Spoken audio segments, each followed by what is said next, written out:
Planting my heels, I whip Artie Todd into a tight pirouette, and then I shove him as hard as I can. As he crashes into the crowd with a yelp, I plunge desperately through a sea of bodies between me and the bar. Brenner is almost there. He's raising a finger. His mouth is opening to call out to Nora Jacobs. She's turning toward him. I break through the crowd at a dead sprint, elbowing and stomping on feet. Leaping onto a stool, I dive over the bar, and just as Nora Jacobs is about to make eye contact with Brenner, I crash down on top of her.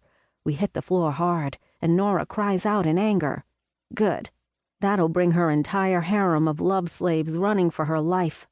Holding Nora down, I shout over my shoulder, pointing at Brenner. "That guy right there! Him! He tried to attack Nora!" Instantly, Brenner is surrounded by angry men.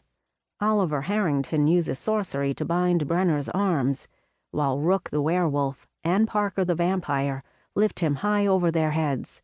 With a deafening roar, Terrence the troll bowls through the crowd, clearing a lane for the men to forcefully escort Brenner from the club. There is only one quick moment in which Brenner is able to shoot me a distressed look. "Why, Shayne?" before he's gone. Why? I do have an answer to that, not with words, but with a feeling that swells in my chest and surges through my body. It's an excitement that's more nervous than enthusiastic, more despairing than hopeful, if that makes any sense. It's sad and painful, but hyper and giddy at the same time. It's like wanting.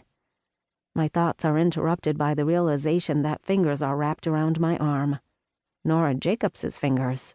She's looking at me with wide, liquid eyes, and I suddenly know that she's using her mind-reading abilities on me. I jerk away from her. Staring up at me with those big, dumb, beautiful Disney princess eyes, she says, "Have you told him yet?" "What?" I snap. She blushes. She actually blushes. "That he's your earth angel?" "My what?" "That he's your Billie Jean, your rubber band man?" "Okay, all great songs, but what are you trying to—" "That you love him?" Flinching, I answer too quickly. "Whoa, who? Artie Todd? Psh, everybody knows that." Nora gives a little knowing smile. "No, not Artie Todd. I'm talking about—" And then I stick my fingers in my ears and run away shouting, "La la la." The end. Okay, so no, I didn't really have that dream. But look, writers are always told to show, not tell. That's why so many stories start with a dream sequence. Like, do you want to read some mopey monologue about how I'm starting to feel certain strong things for Detective Brenner? Or would you rather watch me ditch my dream date for him? Which I would never do in real life, by the way. Dancing the mambo with Artie Todd? Pfft, nothing's pulling me away from that. Nora can have Brenner for all I care. Oh, really, methinks? That's what Brenner would say about that, and then he'd unbutton his shirt all slow. Wait, what?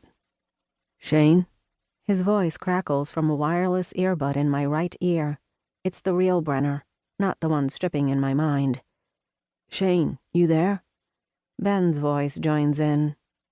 "She's passed out again." I sit up in the driver's seat of a Ford Junker. "No, yeah, I'm here, Ben, relax." "Me? Relax? You're the one who takes pills for that." "Relax," Brenner says. "Everybody relax, come on." "Did you take your pill this morning?"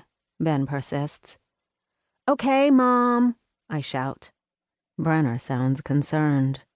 "Wait, did you, Shayne?" Traitor. My fists throttle the steering wheel. "If I do, will the voices in my head go away?" Nolan's commanding voice breaks through. "Everybody relax." It's the exact same thing Brenner just said, but when Nolan says it, we all go quiet. "Shayne, you're up." "I know, relax." Wait, oh shit, he's right. The guy with the long white Gandalf beard is waving me on. I push the shifter into gear and inch forward, picking my way through a dense crowd of West Side.